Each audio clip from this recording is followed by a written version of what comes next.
আজকে আমরা haloalkane and haloarene চ্যাপ্টারের কেমিক্যাল প্রপার্টিজ পড়ব। Chemical properties of haloalkanes. Previous ক্লাসে আমরা পড়েছি হ্যালো অ্যালকেন এবং হ্যালো অ্যালিন যে চ্যাপ্টারটা, তার হ্যালো অ্যালকেনের যে প্রিপারেশনস, সেই প্রিপারেশন গুলো আমরা পড়েছি যে কিভাবে হ্যালো অ্যালকেন তৈরি করা যায়, তার বিভিন্ন রকম process, method, name reactions already আমরা ডিসকাস করেছি। আজকের ক্লাসের যেটা মেন এজেন্ডা সেটা হচ্ছে chemical reaction of haloalkanes, only hello অ্যালকেনস।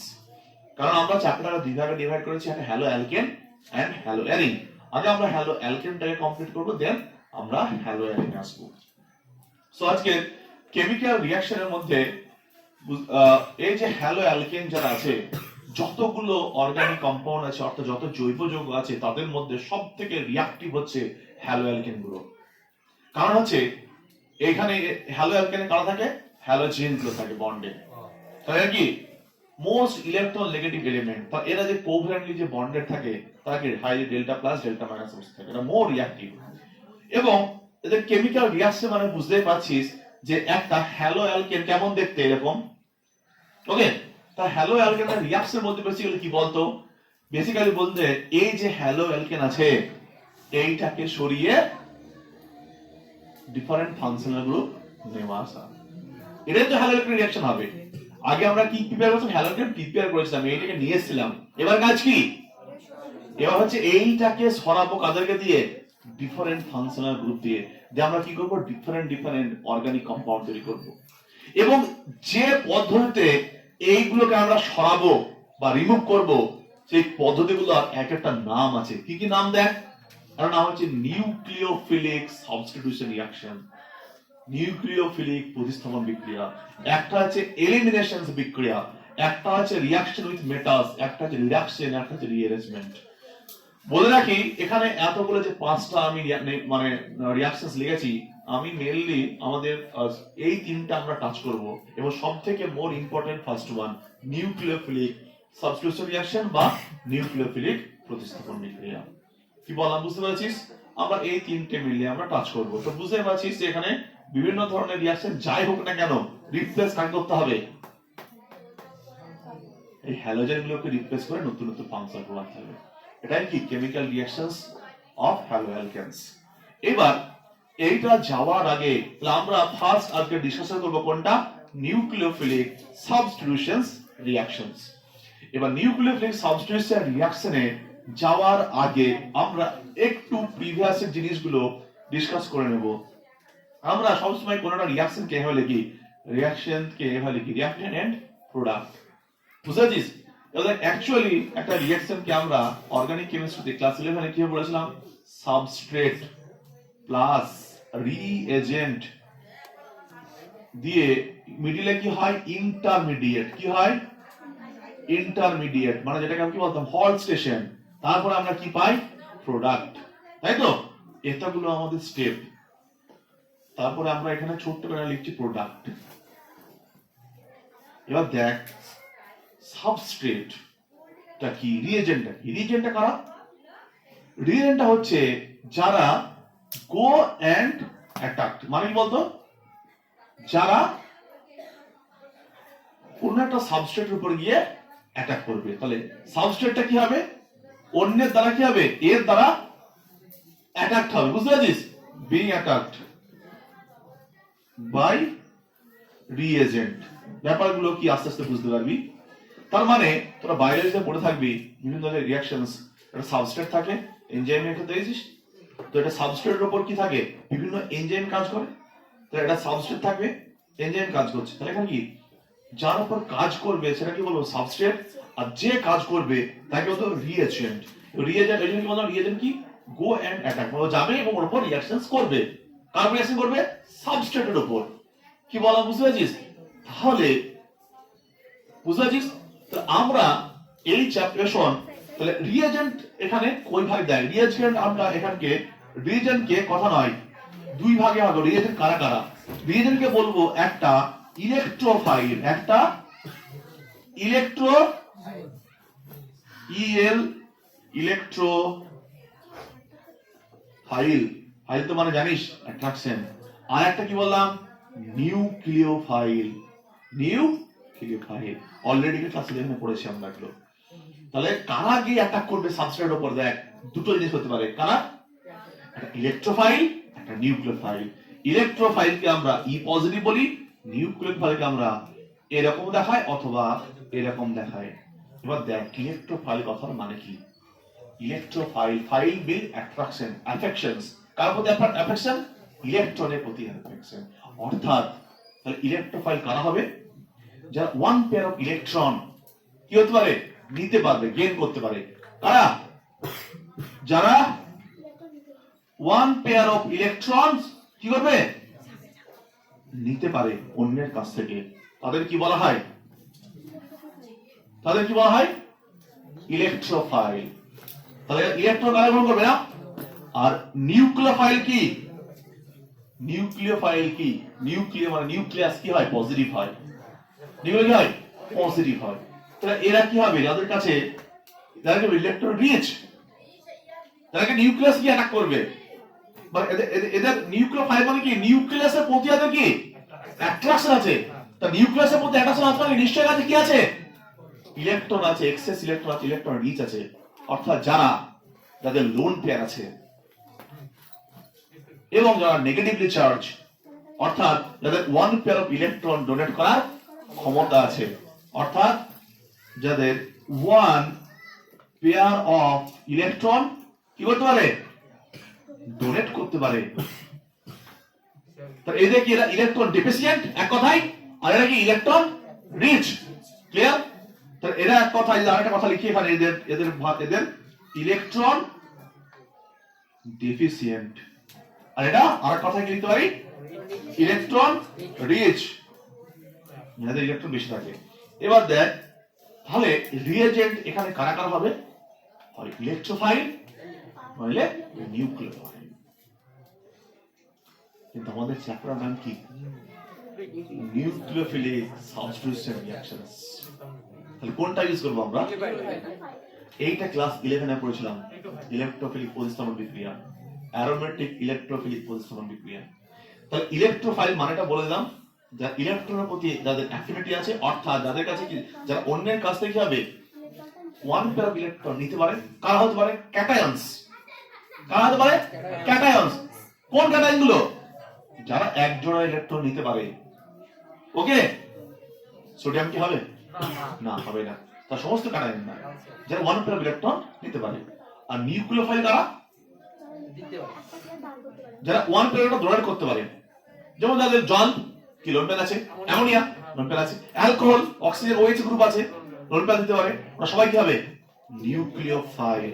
আর যে কোনো anion OH minus, Cl minus, X minus মানে Cl Br সবাই কি, নিউক্লিওফাইল। তাহলে সবাই কি হবে, nucleophile.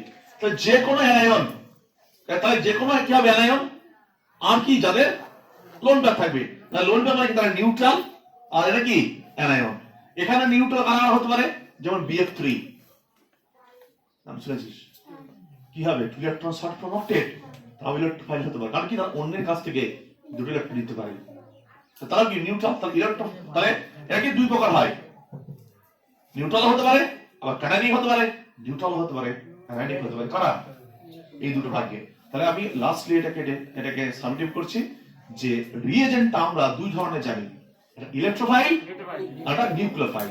Electrophile to the short, যেটা পজিটিভলি চার্জ থাকে, আর নিউক্লিওফাইল কারা, যারা নেগেটিভ চার্জ আর যাদের লোন পেয়ার আছে, এক কথায় তো তারা সব কি নিউক্লিওফাইল। বাট আমাদের এজেন্ট এখানে কি, নিউক্লিওফাইলকে নিয়ে, তাহলে অল অ্যানায়ন্স এন্ড অল যারা যাদের লোন পেয়ার আছে তাদেরকে নিয়ে আমরা ডিল করব। এবারে এখানে আর একটা জিনিস ইন্টারমিডিয়েট কি আছে, ইন্টারমিডিয়েট। আমরা জানি যে কোন একটা রিঅ্যাকশন যখন বিভিন্ন স্টেপে হয়, অনেকগুলো মাল্টি স্টেপে হয়, তখন তারা বিভিন্ন হল স্টেশনের মাধ্যমে যায়। সেটা কারা কারা বলেছিলাম, কার্বোক্যাটায়ন, কার্বনায়ন আর মুক্তমূলক, আগের দিনে পড়েছি। তো ইন্টারমিডিয়েট গুলো কি হতে পারে, তো এই কথা আমরা আগে থেকে তো জেনে নিলাম। এবার তোরা জানিস যে স্টেবিলিটি নির্ভর করবে, স্টেবিলিটি কার উপর ডিপেন্ড করে? 3 ডিগ্রি 2 ডিগ্রি সাবস্ট্রেটটার উপর ডিপেন্ড করবে। স্টেবিলিটি রেজোনেন্স আছে, বুঝতে পারছিস এগুলো গল্পগুলো? তাহলে এই যে স্কিমটা আগে আমরা দেখে নিলাম রিঅ্যাকশনে যাওয়ার আগে, তাহলে আমার রিঅ্যাকশনকে স্টাডি করতে কোনো সমস্যাই হবে না। ঠিক আছে, ঠিক আছে। তাহলে দেখ এবার, তাহলে একটা সাবস্ট্রেট থাকবে, একটা রিএজেন্ট থাকবে, তারপরে ইন্টারমিডিয়েটটা দেখাই না আমরা, বা দেখো রিঅ্যাকশনের ক্ষেত্রে দেখবো কি, তারপর প্রোডাক্ট পাবো আমরা। তাহলে এখানে যে রিঅ্যাকশন করতে যাচ্ছি আমরা কার? Hello alkane. বল তো হ্যালো অ্যালকেনটা এখানে কি হবে? সাবস্ট্রেট, তারপর রিঅ্যাকশনটা করবো আমরা। এবার ওই সাবস্ট্রেটের উপর, অর্থাৎ ওই Rx এর উপরে যে x টার পরিবর্তে যাকে নিয়ে আসতে হবে সে কি হবে? রিএজেন্ট। কি হবে? রিএজেন্ট। তাহলে এই কেসটা আমরা পুরো বুঝতে পেরেছি। ইলেকট্রোফাইল কি, নিউক্লিওফাইল কি? এক কথা নিউক্লিওফাইল মানে কি বললাম? All negatively charge anion and যাদের লোন পেয়ার আছে। তাহলে দেখে চিনতে পারবি কারা কারা নিউক্লিওফাইল। ঠিক আছে, সো এবার আমরা দেখব এইটাকে ভালো করে স্টাডি করব। সো এটা ছিল একটা, এইটা কিন্তু পুরো একটা আউটকাম। এটা হচ্ছে পুরো রিঅ্যাকশন, মানে যা যা পড়াবো ওর পরে এইটুকুর মধ্যে কিন্তু বলে দিলাম। এবার এইটাকে কি করব? ডিটেইল স্টাডি করব। ঠিক আছে, ঠিক আছে।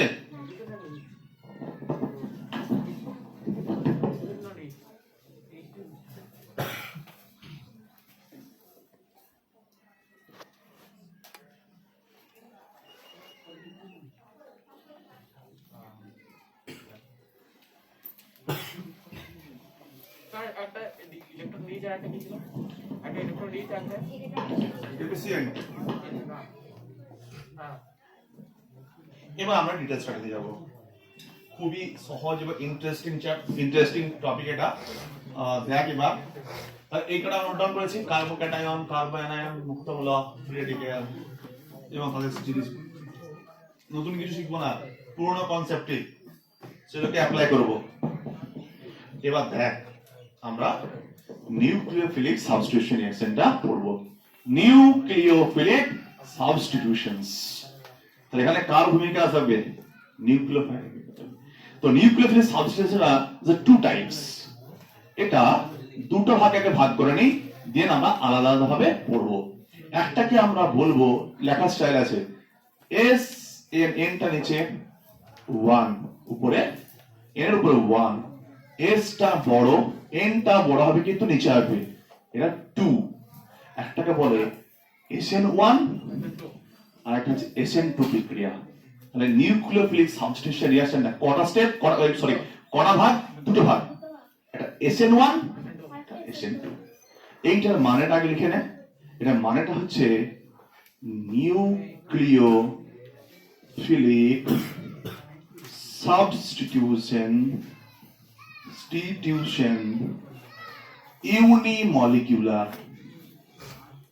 ইউনিমলিকুলার। ওকে, এইটার নাম হবে নিউক্লিওফিলিক সাবস্টিটিউশনস বাইমলিকুলার রিঅ্যাকশন। ইউনিমলিকুলার কি বাইমলিকুলার কি আমরা পরে বুঝবো।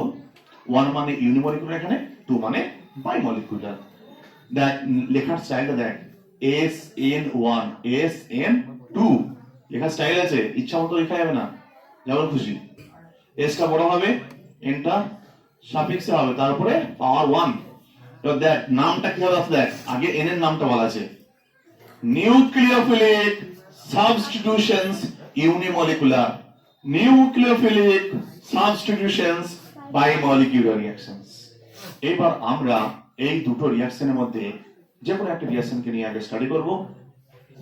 এবার দেখ টু টাইপ বিক্রিয়া।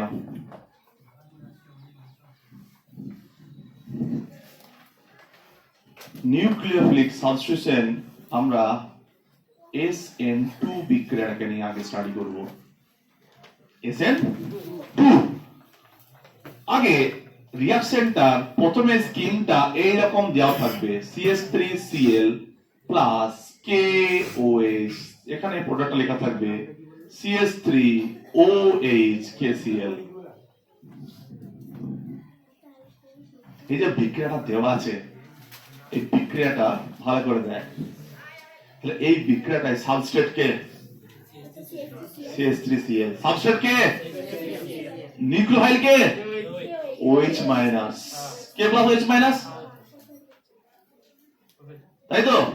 তাহলে এটা কে সাবস্ট্রেট, এটা কে নিউক্লিওফাইল, এটা কি প্রোডাক্ট।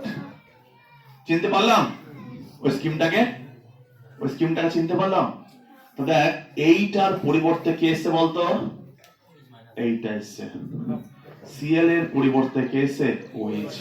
তাহলে নামটা কি নিউক্লিওফিলিক সাবস্টিটিউশন রিঅ্যাকশন, মানে কি প্রতিস্থাপন করে দেওয়া, একটাকে সরিয়ে আর একটাকে নিয়ে আসা। এবার নামটা কেন নিউক্লিওফাইল, কারণ প্রতিস্থাপনটা কে করেছে, নিউক্লিওফাইল করেছে, সেই নাম কি হচ্ছে নিউক্লিওফাইল বা নিউক্লিওফিলিক সাবস্টিটিউশন রিঅ্যাকশনস। তার নেমিংটা বুঝেছি, কেন নেমিংটা হয়েছে, নেমিংটা ক্লিয়ার, যে যেহেতু এইটাকে রিপ্লেস কে করেছে, নিউক্লিওফাইল রিপ্লেস করেছে, এখানে OH মাইনাস কে নিউক্লিওফাইল, সেটা বিক্রিয়াটার নামের সাথে আবার এটা বুঝতে পারলাম। এইবার আমাদের যেটা অ্যাকচুয়াল কেস দেখ, যেটা আমরা স্টাডি করবো, এটা মেকানিজম, যে রিঅ্যাকশনটা কিভাবে হলো সেটা আমরা চেক করব। সো এটা ছিল রিঅ্যাকশনটা, স্কিমটা। এবার দেখ মেকানিজমটা, ভীষণ ইম্পর্টেন্ট একটা মেকানিজম। আমি দেখ এইটাকে প্রেজেন্টেশনে দেখ, এটা কি কার্বনটা কি sp3 কার্বন, কি কার্বন sp3 কার্বন, sp3। দেখ এইটাকে আমি sp3 কার্বনের শেপ কি হয়, টেট্রাহেড্রাল হয়। আমি প্রপার শেপ ড্র করে করব।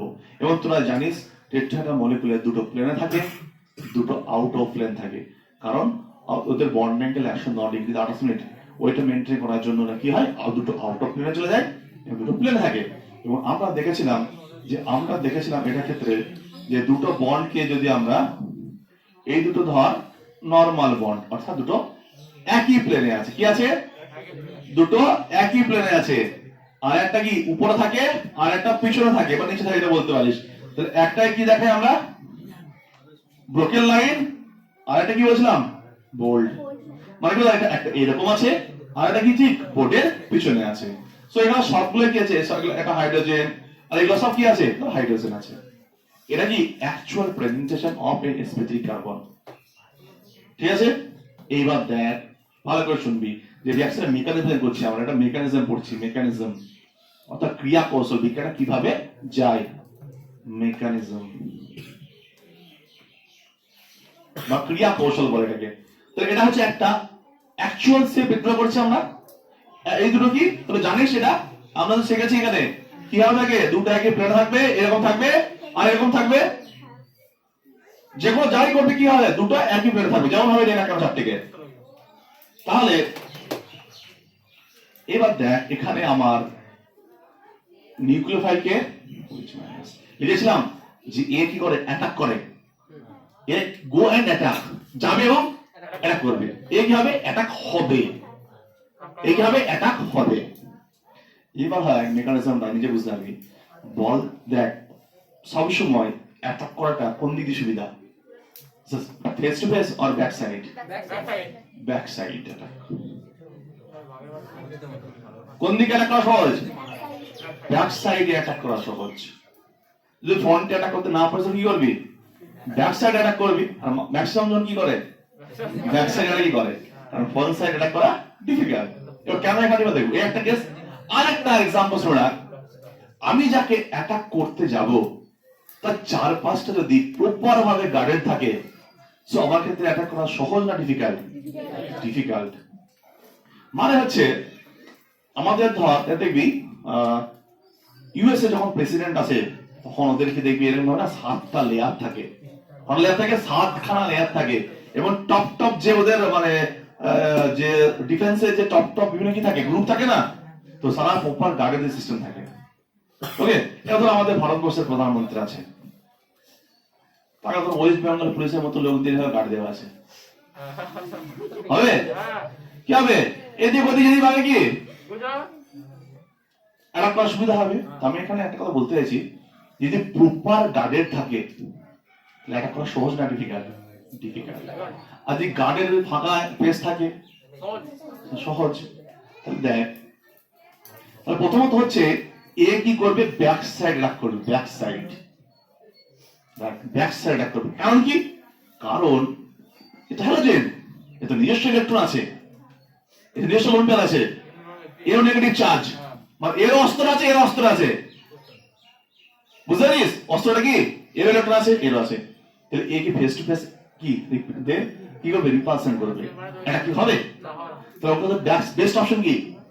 পিছন দিয়ে অ্যাটাক করা, পিছন দিক দিয়ে অ্যাটাক করা। এবার দেখ আর কথা আছে এখানে। সো এখানে যদি অ্যাটাকটা হয়, অ্যাটাকটা দেখ হয়ে এরা তুই ভাবতে পারিস এটা বেসিক্যালি কেমন ভাবে একটা হবে। এটা যেমন এই দিক আছে তো, এবার দেখ এর একটা কাল্পনিক স্টেট দেখানো হয়। স্টেটটা এরকম, এর আগে ছিল sp3 কার্বন ছিল। তো কার্বনিক স্টেট কি দেখ, নিশ্চয় এ তো এসে ডাইরেক্ট বসবে না, কারণ কার্বনের ভ্যালেন্সি 4, কারণ কখনোই 5 ব্যালেন্স যাবে না।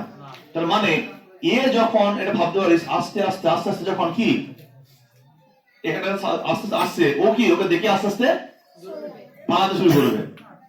তার মানে এ যখন আস্তে আস্তে আসছে, এরা যখন কি আস্তে আস্তে আস্তে আস্তে সরে যাবে। এইটাকে আমি কাল্পনিক স্টেট বলা হয় বা ট্রানজিশন স্টেট বলে। দেখ এইটাকে আমি এখানে দেখাতে পারি, এটা এরকম ছিল, এইটা এখানে, এইটা এখানে। তো এই তিনটে কোনো পরিবর্তন নেই, তাহলে পরিবর্তন কাদের? এইটা ব্রোকেন লাইন করে দিলাম। কেন? কারণ উইচ মাইনাস যে আসছে ও তো কনফার্ম আস্তে আস্তে আসছে, আর ঠিক আস্তে আস্তে আস্তে আস্তে আস্তে এ সরে যাচ্ছে, বুঝতে পারছিস? তো এইটাকে বলা হয়, এরকম চিহ্ন ইউজ করে একটা, এইটাকে বলা হয় ট্রানজিশন স্টেট বা কাল্পনিক স্টেট। এগুলো ভাব না। এবার দেখ ভাবে ভাব, একটা ছাতা যেমন থাকে না, ছাতা এখন থাকে, হাওয়া হলে কি পুরো উল্টে যায়। ভাবে ভাব, একটা ছাতা যেমন থাকে, হাওয়া হলে কি পুরো উল্টে যাবে। এ যখন এখানে অ্যাটাক করবে, ভালো শোন, এ যখন এখানে অ্যাটাক করবে, এর পুরো জিনিসটা কি হবে? উল্টে যাবে। মানে এখানে তোরা জানিস ক্লাস, তাহলে আগে ছবিটা আঁকি। এইটার পরের স্টেপটা কি? এটাকে বলে টিএস বা ট্রানজিশন স্টেট। এর পরের স্টেপটা কি দেখ, তাহলে ওই স্টেপ কোন দিকে আসবে? সামনের দিকে। এটা আসবে সামনের দিকে, এ যেখানে থাকবে এরা দুজন কোথায় চলে যাবে? কোথায়? ছাদা উল্টাই, সেটা পুরোপুরি ওই সাইডে শিফট করে যাবে। এটা কেন দেখ, সব বলছি আমি এগুলো সবই। আগে ছবিটাকে প্রত্যেকে নোট করবো সুন্দর করে। দেখ তাহলে ঘটনাটা কি ঘটলো। ঘটনাটা হলো এইটা প্রথমে এই সাইড দিয়ে আসলো, ব্যাক সাইড অ্যাটাক করলো, এটাকে কি হবে? সিস্টেম থেকে বার করবে নিউক্লিওফাইল। এবং সেটাকে আমরা কাল্পনিক না স্টেটে ভাবলাম। তো এই ছবিটা আঁকতেও পারিস, নাও পারিস, কিন্তু ডাইরেক্ট করে আঁকতে হবে এইটা। কিন্তু এইটা ছবিটা কি বলতো, পুরোপুরি কি আমব্রেলা যেমন কি হয় হাওয়াতে উল্টো হয়ে যায়, এটাও তাই। এবার দেখ ব্যাপারটা, তোরা এটা কেন তো ইম্পর্টেন্ট তোরা জানিস। ক্লাস 11 আমরা পড়েছিলাম 3 ডাইমেনশনাল কেমিস্ট্রি, মানে আলোক সক্রিয় যৌগ যারা, বা অপটিক্যাল অ্যাক্টিভেটেড কম্পাউন্ড বা কার্বন কার্বন পড়েছিলি, যেখানে দেখছিলাম একটা কার্বনের 4টে ডিফারেন্ট গ্রুপ থাকে। সেখানে 3 ডাইমেনশনাল আইসোমারের কি ডেফিনেশন ছিল দেখ, যে এদের মধ্যে পার্থক্য দেখিস, একটাই পার্থক্য, এরও যেমন সেফ এরও যেমন সেফ, কিন্তু একটাই পার্থক্য দেখ, 3 ডাইমেনশনে প্রত্যেকের অবস্থানে পার্থক্য কি আছে? 3 ডাইমেনশনে প্রত্যেকের অবস্থানে পার্থক্য। এবং আমরা পড়েছিলাম ওখানে এনানসিমার পড়েছিলাম, এনানসিমার অর্থাৎ একটা ঘড়ি কাঁটা দিয়ে ঘোরায় আলোর তলকে, একটা ঘড়ি কাঁটার বিপরীত দিকে ঘোরায়। অর্থাৎ molecular formula same, structure same, কিন্তু আলাদা কি ছিল? লাইট দিয়ে আলাদা করতে আমাদেরকে আমরা। সো এখানেও তাই বুঝতে পারছি এই যোগটা কিন্তু পুরোপুরি আলাদা হয়ে গেল। মানে এই যোগটার ক্ষেত্রে কি 3 ডাইমেনশনে যে জায়গায় গ্রুপগুলো ছিল এখানে সে জায়গায় আছে না, পুরোপুরি চেঞ্জ হয়ে আছে। এই ঘটনাটাকে বলা হয় ইনভার্সন অফ কনফিগারেশন। কি বুঝেছিস? এই ঘটনাটার নাম এইখান থেকে এটা চেঞ্জ হয়ে, মানে কি এই যে পুরো আমব্রেলা সাধারণত উল্টে গেল, এই ঘটনাটাকে বলা হয় ইনভার্সন অফ কনফিগারেশন। এই মেকানিজমটা ড্র করতে দেয়। তাহলে এটা কি হলো, জিনিসটা খুবই সিম্পল। দেখ প্রথমে OH minus back side attack হলো, কি করবি বলতো, এটা যেভাবে আছে পুরোপুরি, তা তুই যেভাবে এটাকে প্রেজেন্ট করবি এই জায়গায় প্রেজেন্ট ঠিকঠাক উল্টে যাবে। ওকে, তো এইটা ছিল SN12 এর মেকানিজম। এবার এখানে তোকে আরেকটা কথা আমি বলেছিলাম, দেখ এবার আস্তে আস্তে এর অ্যানালাইসিস যাব আমরা। তাহলে এটা কটা স্টেপ মেকানিজম, এটা হচ্ছে সিঙ্গেল স্টেপ। এটা কটা স্টেপে ঘটে, একটা স্টেপে ঘটে। কটা স্টেপ ঘটছে, একটা স্টেপে ঘটে। এখানে রিঅ্যাকশনে কি পাওয়া যায়, সাবস্ট্রেট আছে প্লাস নিউক্লিওফাইল আছে, ঠিক আছে? ভালো করে শুনবি এবার। এইবার দেখ আমি এটা বললাম যে যদি এইগুলো ভাগ, এবার বড় বড় গ্রুপ দিয়ে আমি CH3 ইথাইল মিথাইল, তারা তখন কি করবে, বড় বড় গ্রুপ আছে মানে কি এই চারিদিকটাকে ঘিরে ফেলবে। CH3 আস্তে আস্তে আমি এক্সাম্পল ড্র করবো, ছবি আগে বুঝতে পারবি। তো চারিদিক থেকে যদি ঘিরে ফেলে তাহলে অ্যাটাক করাটা সহজ হবে, আর অ্যাটাক করা সহজ না হলে SN2 হবে। তার মানে এই বিক্রিয়াটা ডাইরেক্টলি ডিপেন্ড করছে কার উপর, স্টেরিক হিন্ড্রেন্সের উপর। একটু পরে আমি ডিফারেন্ট এক্সাম্পলে যাব। মানে ভাব এটা বড় বড় CH3 গ্রুপ আছে একটা, এই ঘিরে নিল, এই ঘিরে নিল, এই ঘিরে নিল, হবে এটা করতে পারবে? তাহলে এই রিঅ্যাকশনটা মেইনলি নির্ভর করছে কি বলতো, এই সাবস্ট্রেটের সাথে, এই সাবস্ট্রেটের ডিগ্রির উপর। মিথাইল মিথাইল 1 ডিগ্রি না 2 ডিগ্রি, কারণ ডিগ্রি বাড়লে মানে কি ব্রাঞ্চিং হওয়া, ব্রাঞ্চিং হওয়া মানে কি চারিদিকে সারফেসটা ঘিরে ফেললো। তার মানে তোর স্টেরিক হিন্ড্রেন্সটা আস্তে আস্তে ইনক্রিজ করবে। স্টেরিক হিন্ড্রেন্স ইনক্রিজ করা মানে কি SN2 এর যে chance attack by back side যেটা করার চান্স সেটা কি পুরোপুরি কমে যাবে। আর আসছে আমি এক্সাম্পল নিয়ে প্রথমে, তাহলে প্রথমে এটা হচ্ছে কি ক্রিয়া কোষের মেকানিজম, ঠিক আছে? এরপরে দেখ তাহলে এই স্টেপটা আমরা কি কি হলো সেটা লিখবো। প্রথমে কি হলো, এটা একটা sp3 কার্বন ছিল, সেখানে ব্যাক সাইড লাগা হয়েছে, ব্যাক সাইড এর মাধ্যমে নিউক্লিওফাইল অ্যাডিশন হয়েছে, এবং সেখানে কি হচ্ছে, ইনভার্সন অফ কনফিগারেশন আছে। কথা বোঝা গেল? সেখানে কি হয়েছে, ইনভার্সন অফ কনফিগারেশন। এবার বেশি ইম্পর্টেন্ট টার্ম, তারপর আমি নোট ডাউন করব। এইখানে তো 2 আছে, 2 এর কথাটা আমরা এখনো বুঝতে পারিনি। আমরা এই পর্যন্ত বুঝলাম যে নিউক্লিওফিল দ্বারা প্রতিস্থাপন হয়েছে, কিভাবে প্রতিস্থাপন হয়েছে সেটা বুঝতে পারলাম।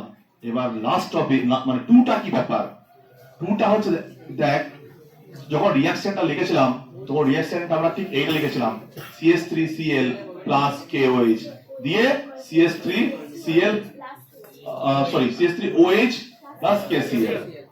ওকে, ক্লাস 12 এর রাসায়নিক গতিবিদ্যা চ্যাপ্টারে ছিল বিক্রিয়ার গতিবেগ বা বিক্রিয়ার হার, বা ক্লাস 11 এর ল অফ মাস অ্যাকশন পড়েছিস, ভরক্রিয়া সূত্র, যেখানে ছিল যে কোন একটা বিক্রিয়ার হার বা গতিবেগ, সেই গতিবেগটা ডাইরেক্টলি নির্ভর করবে বিক্রিয়কের গাঢ়ত্বের ঘাতের সাথে।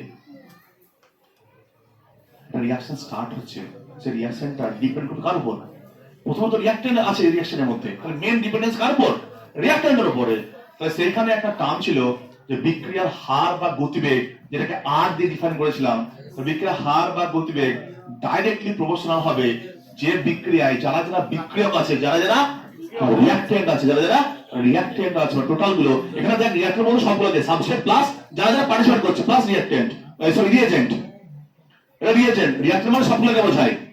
তাহলে এখানে রিঅ্যাকট্যান্ট মানে যারা বিক্রিয়া করছে, CH3Cl প্লাস সরি, এদের পাওয়ার কত 1 1, ল অফ মাস অ্যাকশন সূত্রটাই ছিল, তাহলে গাঢ়ত্বের ঘাতের সাথে প্রপোর্শনাল হবে। তাহলে এদের কি 1 1 আছে, কোন আছে এদের 1 1। তাহলে আর প্রপোর্শনাল আমরা কি জানি, এটা কনস্ট্যান্ট আসবে K into CH3Cl into concentration, আমরা কি দিই থার্ড ব্র্যাকেটে পড়ি। তো এর পাওয়ার কত 1, এর পাওয়ার কত 1, 1 প্লাস 1 কত হয় 2। এটাকে বলা হয় অর্ডার, রাসায়নিক গতিবিদ্যায় আছে, এটাকে বলা হয় কি হয় অর্ডার। তাহলে এই রিঅ্যাকশনটার অর্ডার কত 2, ওই নাম কি আছে SN2। তা 2 মানে এই কথা বুঝবি যে এই রিঅ্যাকশনটা ডাইরেক্টলি এটার উপরে নির্ভরশীল, এটার উপর নির্ভরশীল। অর্থাৎ তুই যদি এদের গ্রুপগুলোকে চেঞ্জ করিস, রিঅ্যাকশনটা ডাইরেক্টলি চেঞ্জ হয়ে যাবে। তুই যদি বেসকে চেঞ্জ করিস, বেসের কনসেন্ট্রেশন বা ঘনত্বকে চেঞ্জ করিস, তা রিঅ্যাকশনটা চেঞ্জ হয়ে যাবে। অর্থাৎ এই বিক্রিয়াটা ডাইরেক্টলি প্রপোর্শনাল হচ্ছে কার উপর? যারা যারা পার্টিসিপেট করছে রিঅ্যাকশনে, যে যে বিক্রিয়াগুলো, যে যে রিঅ্যাক্টরগুলো পার্টিসিপেট করছে, কারা? এখানে CH3Cl ছিল, মানে সাবস্ট্রেট ছিল, বা যে যে নিউক্লিওফাইল ছিল, তাহলে SN2 বিক্রিয়া কার কার উপর নির্ভরশীল? সাবস্ট্রেটের উপর নির্ভরশীল, আবার তার নিউক্লিওফাইলের উপর নির্ভরশীল, কারণ আমরা জানি রেটটা ডাইরেক্টলি এই দুটোর সাথে প্রপোর্শনাল। এবার এই SN2 বিক্রিয়াটা আমি কয়েকটা ক্যারেক্টারিস্টিক ফিচার্স লিখে দিই। কি বললাম? কয়েকটি ক্যারেক্টারিস্টিক ফিচার্সটা লিখে দিই, তাহলে বুঝতে পারবি। ঠিক আছে, দেখ তাহলে বুঝতে পেরেছি। এবার এই টোটাল বিক্রিয়াটাকে যদি আমি সামেশন করি তাহলে কি দাঁড়ালো? প্রথমত হচ্ছে SN2 বিক্রিয়ার ফিচার্স কি কি? প্রথমে দেখলাম সাবস্ট্রেট আছে, সাবস্ট্রেট, তাহলে দেখ প্রথমে নাকি ব্যাক সাইড অ্যাটাকের মাধ্যমে, কি ব্যাক সাইড অ্যাটাকের মাধ্যমে হবে। সেকেন্ড কি দেখলাম, যে R সমান K ইনটু সাবস্ট্রেট, আমি একবার লিখে দিলাম কারণ জেনারেল লিখে দিলাম, কারণ আরো বিক্রিয়া হতে পারে। সাবস্ট্রেট এখানে কি হবে? নিউক্লিওফাইল, এনইউ করে দিলাম, হ্যাঁ নিউক্লিওফাইল, এর সাথে কি বিক্রিয়া হার বা গতি অর্থাৎ SN2 বিক্রিয়া, অর্থাৎ SN2 বিক্রিয়া ডাইরেক্ট সাবস্ট্রেটের উপর নির্ভরশীল এবং নিউক্লিওফাইলের কনসেন্ট্রেশনের উপর নির্ভরশীল। 3 নম্বর এখানে কি ঘটে? ইনভার্সন অফ কনফিগারেশন, অর্থাৎ চেঞ্জ হয়ে যায় পুরোপুরি, 3 ডাইমেনশনে যে অ্যাটমগুলো থাকে তাদের অবস্থানগুলো চেঞ্জ হয়ে যায়। ঠিক আছে, এই তিনটে হচ্ছে এখন মেইন ফিচার্স। এবার আমরা হলো বুঝেছিস? এইবার আমরা দেখ যেটা নিয়ে স্টাডি করব, SN1 হয়েছে, SN1 রিঅ্যাকশন হয়েছে, SN2 হয়েছে। এবার SN2 রিঅ্যাকশনের কার কার উপর নির্ভরশীল, কিভাবে তার সমস্ত কোর্সটা চেঞ্জ হয়, বা কোন কোন সাবস্ট্রেট আনলে SN2 ভালো হবে বা খারাপ হবে, সেইগুলোকে স্টাডি করবো। দেখ তাহলে এখানে অলরেডি আমরা পেয়ে গেছি কার কার উপর নির্ভরশীল, সাবস্ট্রেট, নিউক্লিওফাইল। এবার দেখ তাহলে আমরা এরপরে SN2 এর বিভিন্ন টোটাল ব্যাপারটাকে আমরা ডিসকাশনে যাব। ঠিক আছে, তাহলে এগুলো হচ্ছে কমন ব্যাপার। এবার দেখ SN2 এর মেন এফেক্ট, তাহলে SN2 এর উপর এফেক্ট অন সাবস্ট্রেট, তাহলে সাবস্ট্রেট কিভাবে ডিপেন্ড করে? SN2 সাবস্ট্রেট,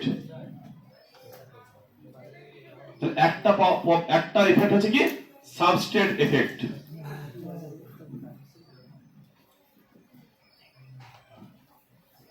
সাবস্ট্রেট এফেক্ট মানে সাবস্ট্রেট চেঞ্জ করলে SN2 বিক্রিয়ার স্পিড বা গতিবেগ কিভাবে চেঞ্জ হবে। তাহলে একটু আগে আমরা শিখেছিলাম, দেখ এইটা ছিল আমাদের মেকানিজম, তাই তো? টাকা এটা ওকে, মনে পড়ছে? এবার এখানে আমার নিউক্লিওফাইল ছিল। এবার বলি তোদের রিঅ্যাকশনের সুবিধার্থের জন্য তোরা এটাকে নরমাল বন্ড দিতে পারিস। আমি যেহেতু স্কিমটা বোঝালাম, মেকানিজমটা বোঝালাম, সেটা ওখানে ডিটেইলসে দিয়েছিলাম। এবার তুই যখন কোন একটা রিঅ্যাক্টর দেখাবি তখন সবগুলো নরমাল বন্ড দেখালেও কোনো প্রবলেমস নেই। কথা বুঝে যাচ্ছিস? এই দুটো মানে কি, একটা আউট অফ প্লেন, একটা অ্যাবভ দ্য প্লেন, একটা বিলো দ্য প্লেন। ঠিক আছে, তো এইখানে তাহলে আমি 4টে বন্ডকে দেখাচ্ছি তোর সুবিধার জন্য সবগুলোকে। আর যদি মনে হয় দেখাবি এরকম ভাবে, ব্রোকেন লাইন, একটা বোল্ড লাইন। এবার দেখ এইখানে ছিল ব্যাপারটা এই, ওকে, যাতে নিজেই বুঝে যাবি যে কার কার উপর নির্ভরশীল, কিভাবে নির্ভরশীল। প্রথমে আমি কি চেঞ্জ করি, কার বলেছি substrate effect. SN2 depends on substrate effect. SN2 depends on substrate effect. দেখ কিভাবে, তাহলে আমি একটু আগে বললাম যেহেতু এটা ব্যাক সাইড অ্যাটাকের মাধ্যমে হয়, তাহলে ভাব এখানে আমি আরো গুরুত্ব দিচ্ছি। এবার তোরা বল, তোরা এবার আমাকে, আমি এখানে এই একটা নিচ্ছি CH3, মানে এই হাইড্রোজেন গুলো একটা করে রিপ্লেস করব, এর জায়গায় একটা করে CH3 গ্রুপ নিয়ে আসবো। কি নিয়ে আসবো? CH3 গ্রুপ নিয়ে আসবো। তাহলে এইখানে যে CH3 নিয়ে আমি হাইড্রোজেনের পরিবর্তে CH3 কি থাকবে? 3টে হাইড্রোজেন থাকবে। এরও হাইড্রোজেন আছে, এরও হাইড্রোজেন আছে, এর কি আছে? Cl আছে। বা যদি বলিস এটা ব্রোকেন লাইন, ব্রোকেন লাইন, এই কেসটা বোঝ আগে, সাবজেক্ট কটা বোঝ, সাবজেক্ট কটা বোঝ আগে। একেবারে কি করলাম, কার্বন গুলো হাইড্রোজেন রিপ্লেস বাই বড় বড় সাবস্টিটিউট গ্রুপ। এখানে আর একটা সাবস্টিটিউট দিচ্ছি আমি, ওকে। এখানে তো তুই CH3 নিয়েছিস,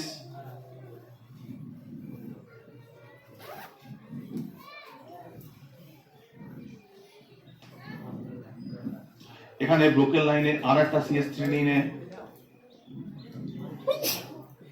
এখানে একটা হাইড্রোজেন Cl হলো, ব্যাপারগুলো বুঝে যায় কিন্তু, ওকে। এখানে আর একটা দেখাচ্ছি আমি, এটা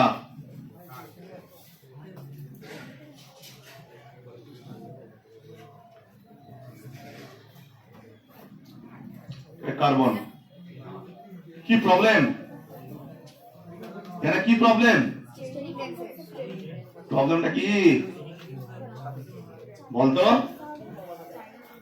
এই দেখ, এই বড় গ্রুপ একটা, স্মল গ্রুপ এরা, এখানে বড় গ্রুপ, এই যে বড় গ্রুপ, স্মল গ্রুপ এটা, এখানে তিনটে তিনটে তিনটে। এবার আমি কি বলেছিলাম শোন, এবার ব্যাক সাইড এটার মধ্যে হবে, ফ্রন্ট সাইড এটা পসিবল না, কারণ মুখোমুখি ইলেকট্রন ইলেকট্রন রিপালশন হবে। না দেখ, তিনটে ক্ষেত্রে যদি ব্যাক সাইড এটা দেখাই, এইটাও একটা OH মাইনাস অ্যাটাক করছে, এইখানেও, এখানে করলে কি কোন দিকে যাবে বলতো? এই দিকে যাবে, সবচেয়ে সহজ রাস্তা কোনটা? এই সাইডটা। এখানে করলো কি এই সাইডটা যে ফাঁকা, কিন্তু এখানে আস্তে আস্তে কি বলতো OH মাইনাস যাওয়ার যে রাস্তাটা, সেটা আস্তে আস্তে কি হচ্ছে বলতো? বন্ধ হয়ে যাচ্ছে।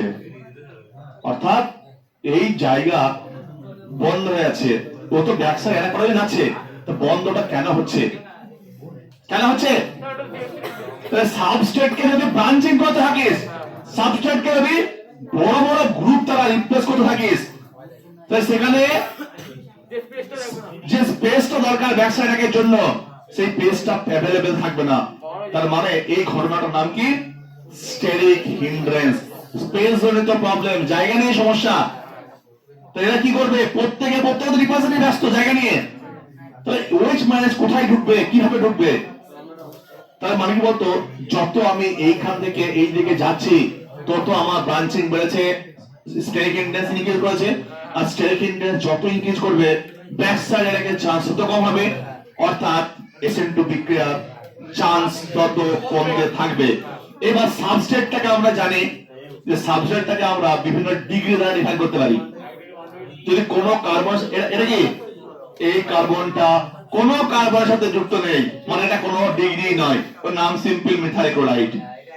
এই কার্বনটা একটা কার্বনের সঙ্গে যুক্ত, তাহলে এই সাবস্ট্রেটটার নাম 1 ডিগ্রি সাবস্ট্রেট। এটার নাম কি? এটা দুটো কার্বনের সঙ্গে যুক্ত, এটা 2 ডিগ্রি সাবস্ট্রেট। এই কার্বনটা তিনটে কার্বনের সঙ্গে যুক্ত, এটা 3 ডিগ্রি। আমি কি বলেছিলাম? যে কোনো ফাংশনাল গ্রুপ তার সঙ্গে ডাইরেক্টলি অ্যাটাচ যে কার্বনটা, সেই কার্বনটা যতগুলো কার্বনের সঙ্গে যুক্ত, সেইটা তার ডিগ্রি। তাহলে এখানে কি দেখলাম? মিথাইল থেকে আস্তে আস্তে যখন 1 ডিগ্রি 2 ডিগ্রি 3 ডিগ্রি যখন যাচ্ছি, তখন ব্যাক সাইড অ্যাটাকের চান্সটা কমেছে, অর্থাৎ স্টেরিক হিন্ড্রেন্স ইনক্রিজ করছে। যত বেশি স্টেরিক হিন্ড্রেন্স ইনক্রিজ করছে, রেট অফ অ্যাটাকের যে চান্সটা সেটা কমে যাচ্ছে, তারপরে SN2 বিক্রিয়া হওয়ার চান্সটা কমে যাচ্ছে। অর্থাৎ SN2 বিক্রিয়ার অর্ডারটা তাহলে কি বলবো? Methyl halide is greater than 1 degree, is greater than 2 degree, 3 degree. 3 ডিগ্রির কাছে গিয়ে রিঅ্যাকশনটা হবেই না। এটা হচ্ছে তো এখানে কি দেখলাম? তাহলে এখান থেকে তো নিজে বলতে পারবি, তাহলে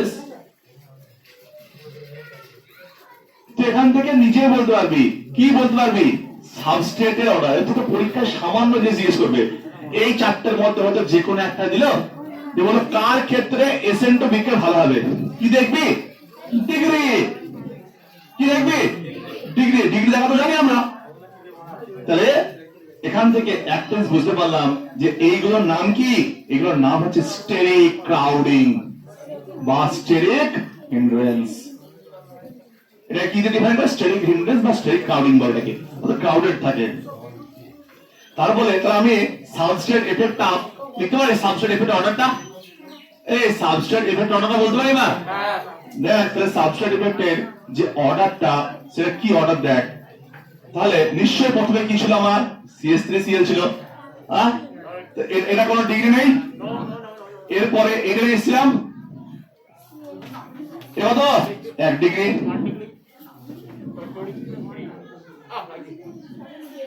তারপরে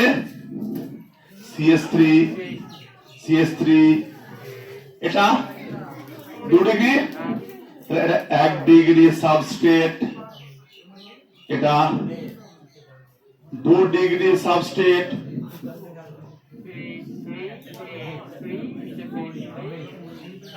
এটা 3 ডিগ্রি সাবস্ট্রেট তাহলে যত গেছে আমরা তাহলে যত যাচ্ছি কি হচ্ছে তাহলে তাহলে কি হচ্ছে তাহলে কি হচ্ছে SN2 বিক্রিয়ার হ্রাস কি হচ্ছে অর্থাৎ লিখে রাখবি একটা পয়েন্ট স্টেরিক ক্রাউডিং বা steric hindrance or hindrance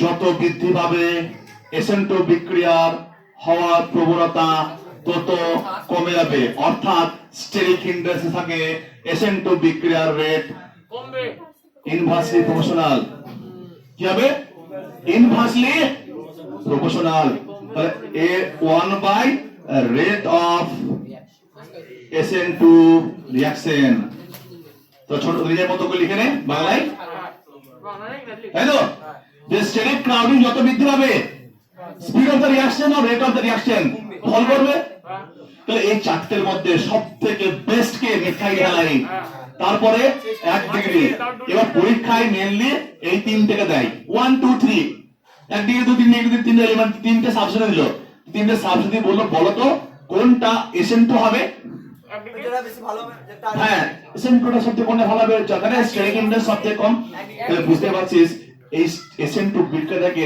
totally control করবে কে স্টেরিক ইনডেক্স তাহলে শুধুমাত্র একটা চেক করতে হবে যে যে হ্যালোজেনটার সঙ্গে যুক্ত আছে যে কার্বনটা সেই কার্বনটাতে ওই কার্বনটা অ্যাটাক হবে ওটা তো অ্যাটাকিং সেন্টার এটাই হচ্ছে অ্যাটাকিং সেন্টার ওই হ্যালোজেনের সঙ্গে যুক্ত কার্বনটা হচ্ছে অ্যাটাকিং সেন্টার তো এই সেন্টারটার সাথে যারা যুক্ত থাকবে তারা ছোট সাইডে ছোট না বড় সেটা দেখতে হবে অর্থাৎ তাদের ব্রাঞ্চিং আছে কিনা বা ফ্রি জায়গা আছে কিনা যত ব্রাঞ্চিং হবে স্টেরিক ক্রাউডিং এনগেজ করে যাবে তত SN2 বিক্রিয়া হওয়ার চান্সটা কমবে ঠিক আছে তাহলে সাবস্ট্রেটের অর্ডারটা বুঝে গেছে আমরা সাবস্ট্রেটের অর্ডারটা বুঝেছি ইয়েস ঠিক আছে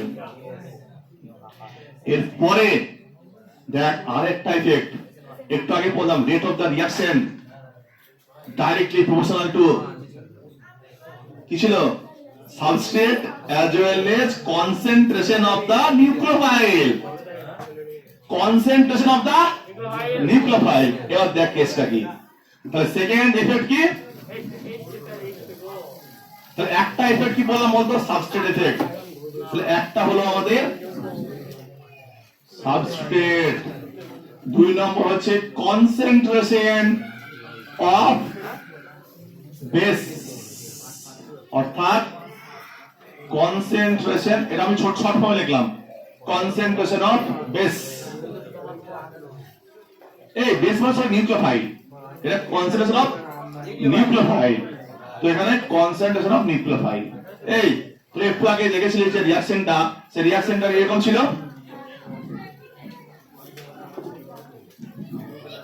ওকে কি ছিল এরকম করে আমি এটা দেখাই এরকম ছিল এমন ছিল ভাব এইটার কনসেন্ট্রেশন হচ্ছে 1 মোলার আরেকজন নিল এইটার কনসেন্ট্রেশন হচ্ছে 2 মোলার তাহলে নাম্বার অফ মোলস কোথায় বেশি আছে এটাই এর ডাবল আছে এবার নাম্বার অফ মোলস বা নাম্বার অফ ওএইচ এর সংখ্যা যদি বেশি থাকে এটার চান্স কি আরে সৈন্য বেশি এটা ভালো হবে তা সৈন্য যদি বেশি হয় এটা বেশি হবে আমরা যেহেতু জানি SN2 বিক্রিয়া রেটটা ডাইরেক্টলি প্রপোর্শনাল টু কার সাবস্ট্রেট এন্ড নিউক্লিওফাইল ওই জন্য ওর অর্ডারটা কত হয়েছিল 1 + 1 2 SN2 হয়েছিল যেন তাহলে কনসেন্ট্রেশন যত বৃদ্ধি করব এসেন্ট বিক্রিয়া স্পিড কি হবে? তা তোকে এই বিক্রিয়া দিলে একবার 1 মোলার দিয়ে একবার 2 মোলার দিয়ে, তাহলে কোনটা ভালো হবে? 2 মোলার। কারণ rate of the reaction, rate of the S N two reaction note down করে নে, directly proportional concentration of the nucleophile, অর্থাৎ নিউক্লিওফাইলের কনসেন্ট্রেশনের উপর নির্ভর করবে। এই তাহলে বুঝতে পারছিস?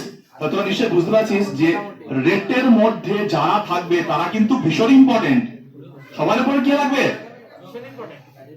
এই এটা তো আমরা পেয়েছিলাম এসএন2 তে, কি পেয়েছিলাম? রেট সমান সাবস্ট্রেট ইনটু নিউক্লিওফাইল। এই রেটের মধ্যে যারা থাকবে তারা সবার উপর নির্ভর করবে যে কোনো বিক্রিয়া। 2 molar is the number of moles double. এখানে যদি এগারোটা নাম্বার নিয়ে থাকিস ডবল এগারোটা নাম্বার নিয়ে আছিস, ওকে? তাহলে এখানে সৈন্য যেখানে বেশি থাকবে এটাকে ভালো হবে। তাহলে এগেইন কি দেখলাম তোকে বললো একটা বিক্রিয়াতে দিয়ে দিল এমসিকিউ তে একটা 1 মোলার সমস্ত সেম, সব সেম, শুধু চেঞ্জ একটা জায়গায়। ব্যাস 1 মোলার 2 মোলার 3 মোলার 4 মোলার যেখানে যার কনসেন্ট্রেশন হাই তার রেট ভালো হবে। তাহলে আমরা সেকেন্ড ইফেক্টটাও দেখে নিলাম। এই আমরা সেকেন্ড ইফেক্টটাও কি করলাম? দেখে নিলাম। 3 নম্বর পয়েন্ট তোরা অটোমেটিক জানিস এটা। দেখ তোরা এখন খেয়াল করিস এই জায়গাটা, আমি যে অ্যাটাক করব আর তাহলে আমি কনসেন্ট্রেশন বুঝে গেছি তো, তাহলে ওটা বুঝে গেছি। তবে নিশ্চয়ই তুই যখন ভাবছিস দেখ যখন এইটা দিয়ে অ্যাটাক করছিস, দেখ এখানে কি বন্ড আছে সিএল, ভাব এই বন্ডার উপর তো নির্ভর করবে না, করবে না? কারণ এখানে যদি একটা সিএল নেই, এটা একবার সিএল একবার বিআর একবার আই, কি হবে? কি হবে?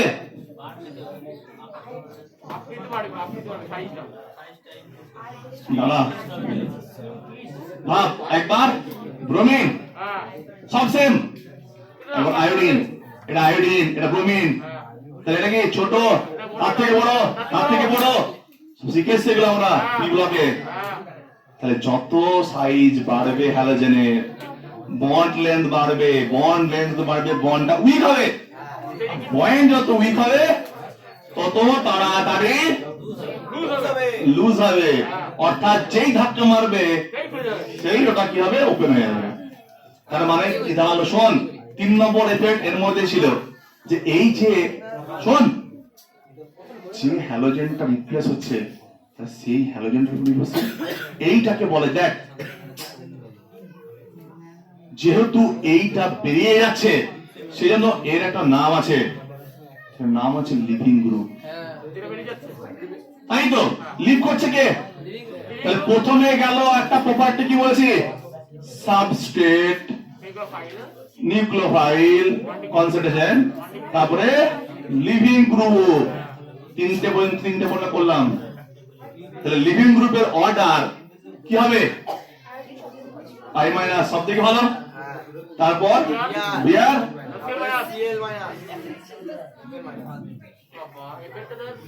কোন ডিফিকাল্টি আছে? তাহলে এই কোশ্চেন যখন দেবে সব সেম, কিন্তু কোনটা চেঞ্জ থাকবে? হ্যালোজেনটা চেঞ্জ থাকবে। অর্থাৎ এটা কিসের অর্ডার বলতো? কথা নয়,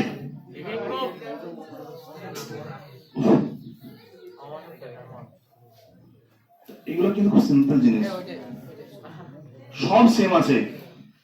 কোনটা চেঞ্জ আছে? হ্যালোজেন গুলো যেগুলো লিভ করবে। তা লিভ কোনটা করবে? যেটা লেন্থ বড়, বন্ডটা ইজিলি ব্রেক করবে। তাহলে এই ধরে ধর এই তিনটে কম্পাউন্ড দিল, একটা এখানে ক্লোরিন দিয়ে, একটা ব্রোমিন দিয়ে, একটা আয়োডিন দিয়ে, এই তার এগুলো সব সেম থাকে, নিশ্চয়ই একসাথে সব পরিবর্তন করবে না। ওকে, তাহলে এই যে রিঅ্যাকশনটা দেখতে পাচ্ছিস এর অর্ডারটা তাহলে কি হবে?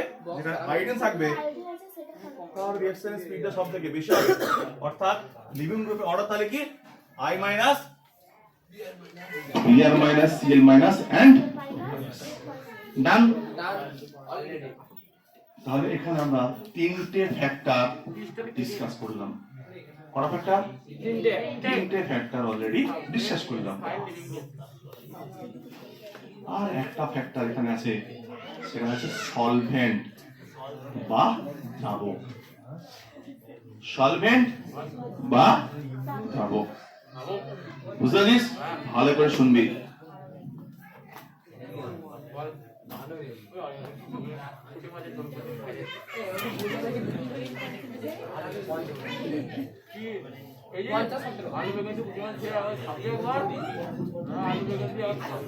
স্টপ।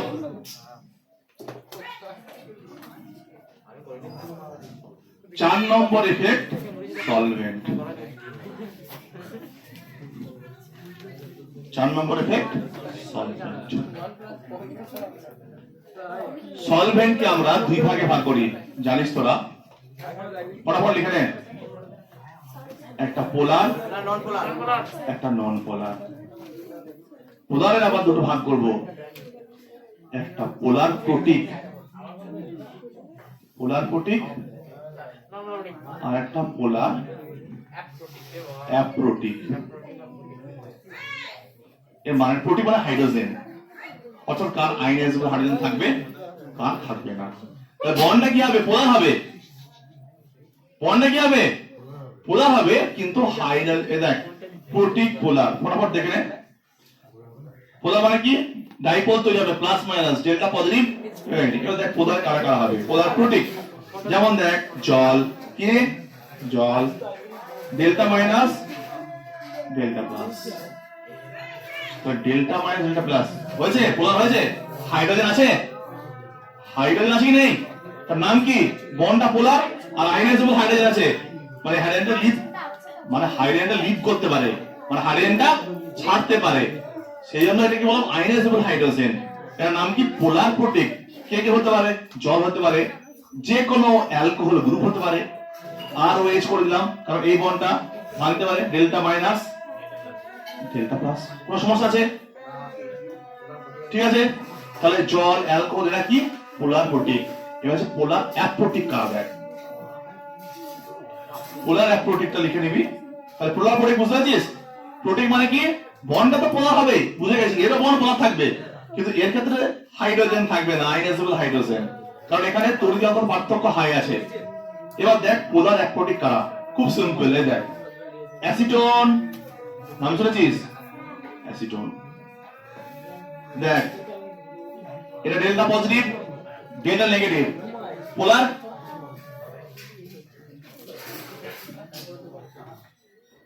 Delta positive negative. এই সিএইচ হাইড্রোজেন কোনদিন আয়নাইজ হবে? পসিবল কোনদিন, কারণ ওদের মধ্যে পার্থক্য খুবই কম। হাইড্রোজেনের মান 2.1, কার্বনের 2.5। সুতরাং এই হাইড্রোজেন কখনোই আয়নাইজেবল হবে না। ঠিক আছে, তাহলে এটার নাম কি? পোলার, বাট প্রোটিক নয়, মানে হাইড্রোজেন আয়নাইজেবল হাইড্রোজেন নেই। আর একটা দুটো एग्जांपल ভালো মনে রাখবে, এটার নাম অ্যাসিটোন। এখানে সেম টু সেম একটা আমি আঁকবো, এইটা কার্বনের জায়গায় সালফার, কার্বনের জায়গায় সালফার, এটাকে বলা হয় ডাইমিথাইল সালফোক্সাইড। এটা ভীষণই ল্যাবে ইউজ হয়, ল্যাবে, রিসার্চ ল্যাবে ভীষণ ইউজ হয়। এটার নাম হচ্ছে সংক্ষেপে DMSO, ভীষণই পপুলার নেম, সংক্ষেপে ডাইমিথাইল সালফোক্সাইড।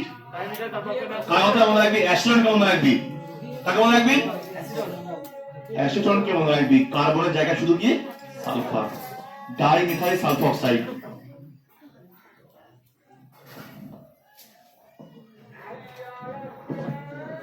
এর নাম কি সংক্ষেপে? পপুলার নেম কি? DMSO। আর একটা রিয়েজেন্ট বলবো, তার নাম হচ্ছে এইটা। এরা হচ্ছে দেখ পোলার, মানে এদের কোনো প্রোটিক নেই, কোনো হাইড্রোজেন নেই। আর একটা एग्जांपल দেখ এখানে, আর একটা एग्जांपल হচ্ছে DMF, DMF ডাইমিথাইল ফরমামাইড। অ্যামাইড মানে জানিস? অ্যামাইড CONH2, এটা হচ্ছে অ্যামাইড গ্রুপ। আর অ্যালডিহাইডকে ফরমাইল গ্রুপ বলে। হ্যাঁ, এবার দেখ এটা এটা এটা কি হবে? নামটা লিখছ না, ফর্ম। দেখ এটা যে অ্যালডিহাইড গ্রুপ, অ্যামাইডের কি আছে? নাইট্রোজেন, ডিএম মানে ডাইমিথাইল। এটা এখানে একটা মিথাইল, এইখানে একটা মিথাইল, ডাইমিথাইল ফরমামাইড, অ্যামাইড। তো আগে কোনটা? আগে কোনটা দরকার? অ্যামাইড গ্রুপটা হ্যাঁ, আগে অ্যামাইড CnH2, এই নাইট্রোজেনের দুটো CH3, এখানে একটা ভ্যালেন্সি পূরণ করার জন্য হাইড্রোজেন। এর সংক্ষেপে কি বলে? DF। এই দুটো ভীষণই পপুলার, কারণ ল্যাবে রিসার্চের ক্ষেত্রে বিশাল ইউজ হয় এদের। এটা প্রচন্ড পোলার, হাইলি পোলার, বুঝতে পারছিস? এই তাহলে এখানে বিভিন্ন কম্পিটিটিভ এক্সামে ভীষণ এর ইউজ করে। DMSO, DMF, অ্যাসিটোন, ডিএফএফ ফর্মামাইড, ফর্মাইল, এটা আছে ফর্মাইল গ্রুপ CH ওটা। আর এখানে কি আছে? অ্যামাইড, NH2 কানেক্টেড, এটা ফর্মাইল, এটা অ্যামাইড। এটা ডাইমিথাইল ডিএফএস এটা ডাইমিথাইল সালফঅক্সাইড, ঠিক আছে? এই তো there is a two type of solvent আমরা এখানে ইউজ করব। পোলার সলভেন্ট ইউজ করব, শোন, পোলার ইউজ করব, কিন্তু পোলার ইউজ করব কিন্তু একটাতে হাইড্রোজেন থাকবে, হাইড্রোজেন থাকবে না। এই হাইড্রোজেনটা কেন দরকার? দেখ, হাইড্রোজেনের দরকার, আমরা হাইড্রোজেন বন্ড পড়েছি তো, মনে পড়ছে? হাইড্রোজেন বন্ড হতে গেলে কি আছে? হাইলি পজিটিভ হতে গেলে তড়িৎ ঋণাত্মক পূর্বের সঙ্গে যুক্ত থাকতে হবে। তার মানে এই হাইড্রোজেনটা প্রোটিক দরকার, মানে নিশ্চয়ই হাইড্রোজেন বন্ড করবে। তোরা জানিস যে মানে কোন এক দ্রাবকের তাহলে আমরা কি দুই ধরনের দ্রাবক পড়লাম, পোলার এবং পোলার, কিন্তু পোলারের মধ্যে দুটো পার্ট, পোলার প্রোটিক, পোলার অ্যাপ্রোটিক। এবার দেখবো যে আমাদের SN2 বিক্রিয়াটা এই দুটোর মধ্যে কোনটাতে ভালো হবে। জাস্ট এবার দেখ, ওকে? তো দুটো ভাগ করে দিয়েছি, পোলার প্রোটিক, বুঝতে পারছি? একটা SN2 ভালো হবে একটাতে, আর একটা SN1। তাহলে আগে দেখে নেবো SN2 টা। তাহলে আমি পুরো সলভেন্টটাকে বলে দিলাম, ঠিক আছে? নটকে দাও নাকি ওকে দে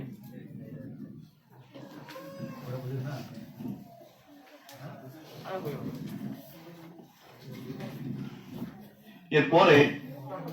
এরপরে তাহলে কি এফেক্ট অফ সলভেন্ট বা SN2 এর উপর কি সলভেন্টের এফেক্ট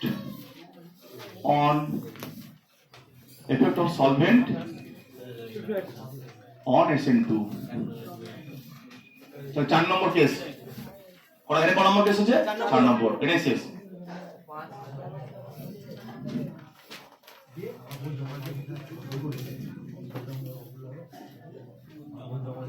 কথা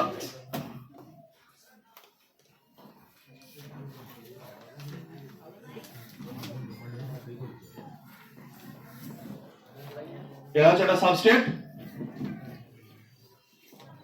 এবার দেখ সলভেন্টের কি কাজ। ভালো করে শোন, তুই এখানে নিয়েছিস, এটা তো নিউক্লিওফাইল, তাই তো? ভালো করে শুনবি, মন দিয়ে শুনবি। এটা আয়নিক কম্পাউন্ড,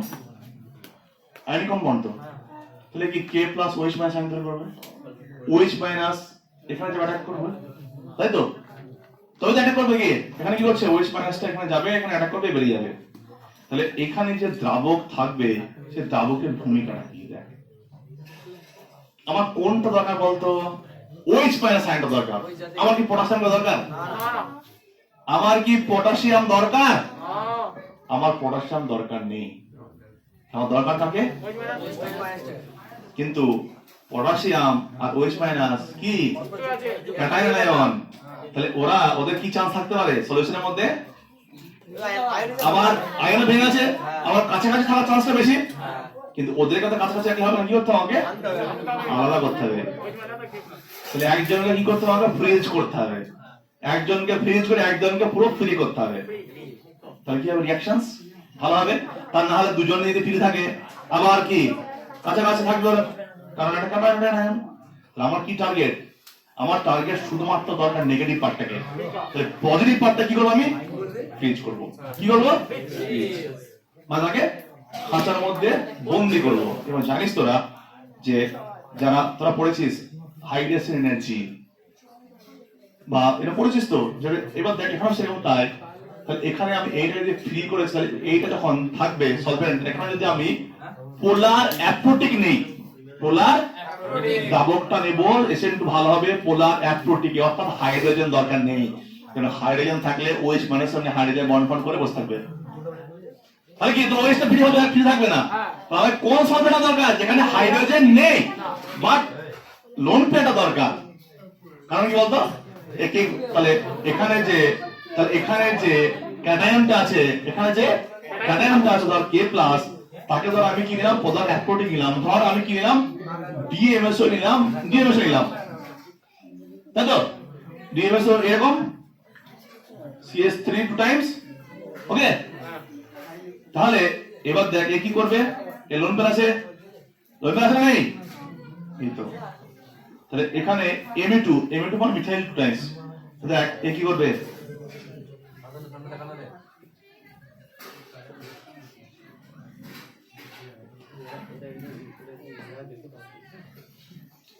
এটা জানিস কোঅর্ডিনেট বন্ড করবে সব, বুঝতে পারিস?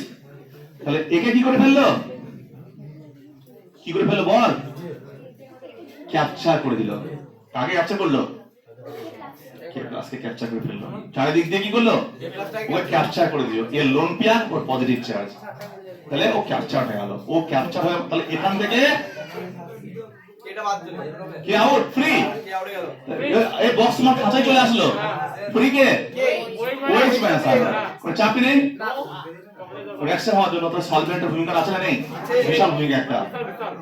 নাহলে কি হবে, ক্যাটায়নে দাবা থাকে তারা কাছাকাছি থাকলে কি তার চান্স থেকে যাবে। তাহলে এখানে কোন সলভেন্ট দরকার, পোলার অ্যাপ্রোটিক, কারণ আবার একে ফ্রিজ করা দরকার নেই, ফ্রিজ করা একাল, বুঝতে পারিস?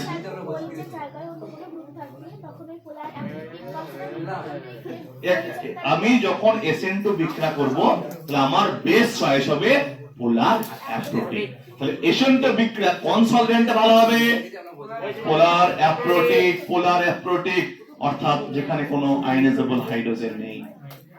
ঠিক আছে, ডান। তাহলে আমি আবার একটা সাবমিশন করে দিচ্ছি, দেখ কথা নয়, প্রথম থেকে SN2 বিক্রিয়া সাবমিশন দেখ। SN2 বিক্রিয়ার অর্ডার কি, methyl 1 degree 2 degree 3 degree, depends on steric hindrance, একটা পার্ট গেল, সাবস্ট্রেট গেল, নিউক্লিয়, তারপর কনসেন্ট্রেশন মানে নিউক্লিওফাইল যত বাড়াবো SN2 বৃদ্ধি পাবে।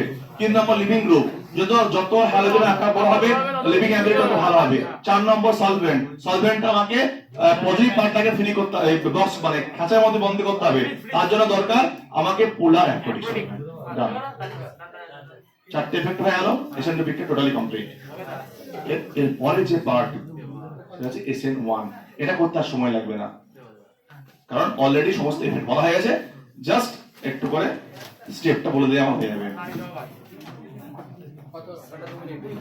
তাহলে আমাদের আর পরবর্তী পার্ট হচ্ছে SN1 রিঅ্যাকশনস। সো রেডি হয়ে যা প্রত্যেকে, খাতা পেন নিয়ে।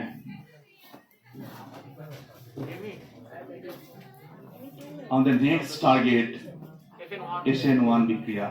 এবার অনেকের কোশ্চেন মনে আসতে পারে যে স্যার SN1 কেন আবার আসলো SN2 তে, কারণ সাবস্ট্রেট, কারণ SN2 এর মাধ্যমে আমরা সমস্ত হ্যালোজেনের বিক্রিয়া করতে পেরেছি। এই SN2 এর মাধ্যমে কি 3 ডিগ্রি বিক্রিয়া করেছে? তাহলে ওদেরকে বিক্রিয়া করাতে গেলে নিশ্চয়ই অন্য কোনো পথে আমাকে হাঁটতে হবে। আমার অর্ডারটা কি ছিল, মিথাইল সাবস্ট্রেট 1 ডিগ্রি 2 3 তো হচ্ছেই না বিক্রিয়া, কারণ সেখানে ব্যবসায় এটাই করতে পারছে না। তাহলে আমি কি ওদেরকে রিঅ্যাকশন করব না? তাদের রিঅ্যাকশন করতে গেলে নিশ্চয়ই অন্য পথে হাঁটতে হবে, অন্য পথে হাঁটতে হবে। তাহলে শোন এবার, তাহলে নিশ্চয় বুঝতে পারছিস যে এই বিক্রিয়াটা এখানে কাদের জন্য, ঠিক উল্টো সাবস্ট্রেটের জন্য। উল্টো সাবস্ট্রেট কারা, 3 ডিগ্রি 2 ডিগ্রি 1 ডিগ্রি, তাহলে এদের নিশ্চয় কেস আলাদা। তো দেখ SN1 বিক্রিয়াটা আগে আমি স্কিমটাকে লিখবো, তারপরে শোন আগে। তাহলে বুঝতেই পারছিস যে SN2 তে যারা যারা SN2 বিক্রিয়া দিল না due to steric crowding, due to steric crowding, তারাই SN1 এ আসবে। দেখ এবার তাহলে প্রথমে কোন সাবজেক্টটাকে নেব, 3 ডিগ্রি সাবজেক্ট নেব আমি। তাহলে প্রথমেই আমি দেখ একদম চুপচাপ থাকবি, 3 ডিগ্রি সাবস্ট্রেট নিলাম, ফাংশনাল গ্রুপ, এখানে এর সাথে ডাইরেক্টলি যে কার্বনটা আছে সেটা 3টে কার্বন যুক্ত, দ্যাট মিন্স 3 ডিগ্রি সাবস্ট্রেট, কার কোনো সমস্যা নেই। এবার দেখ তোরা জানিস, আমি একটু আগে বললাম যে যে কোনো বিক্রিয়া সাবস্ট্রেট প্লাস রিএজেন্ট ইন্টারমিডিয়েট, দেন প্রোডাক্ট। কিন্তু আমাদের SN2 বিক্রিয়াটা ছিল ওয়ান স্টেপ প্রসেস, একবারে অ্যাটাক করবে, ডাইরেক্টলি লিভিং গ্রুপ হটে যাবে, নিউক্লিওফাইল করবে, যেখানে কোনো রকমের কোনো ইন্টারমিডিয়েট ফরমেশনের গল্প ছিল না। কারণ ইন্টারমিডিয়েট ফর্ম হতে গেলে, কেউ ইন্টারমিডিয়েট ফর্ম হতে গেলে, তোরা যেমন আসতে শোন, অনেকে যেমন আমার এই বাড়ি পড়তে আসার সময় কি করবে, গাছতলা দাঁড়ায়, তার মানে নিশ্চয়ই ওখানে তার কি কোনো স্টেবিলিটি ব্যাপার আছে? হ্যাঁ, তার ডেস্টিনেশন কোথায়? এখানে। ওখানে কিছুক্ষণ স্টে করবে, হ্যাঁ, দেন আসবে, বা এটা ওটা খাবে, দেন আসবে। তার মানে কি? আর আবার কিছু পার্সেন্ট আছে যারা ডাইরেক্টলি চলে আসলো, কোথাও না দাঁড়িয়ে, সেটা কি ছিল? SN2। যারা হল্ট করে আসলো, তার মানে কি? তারা ইন্টারমিডিয়েট, মানে তারা ভায়া হয়ে আসলো। তাহলে ওই এবার ভাব স্টপ, তাহলে এই রিঅ্যাকশনটাও তাই, এটা ভায়া হয়ে যাবে। শোন, এবার ভায়াটা কেন? তা নিশ্চয়ই ও ইন্টারমিডিয়েটে তখনই যাবে যদি ইন্টারমিডিয়েটটা স্টেবল হয়, তাকে অ্যাট্রাক্ট করে। শোন, এবার আমরা জানি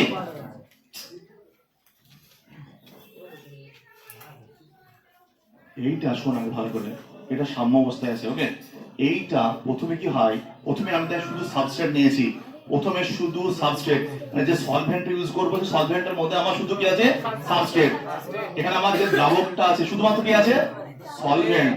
সেইটার মধ্যে শুধুমাত্র এইটা আছে। শোন ভালো করে, একদম কথা না। এটার নাম কি?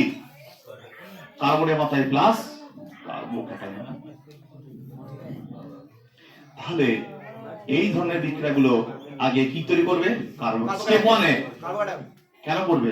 কারণ আমরা জানি কার্বোক্যাটায়ন স্থায়িত্ব অর্ডার 3 ডিগ্রি কার্বোক্যাটায়ন অনেক বেশি স্টেবল।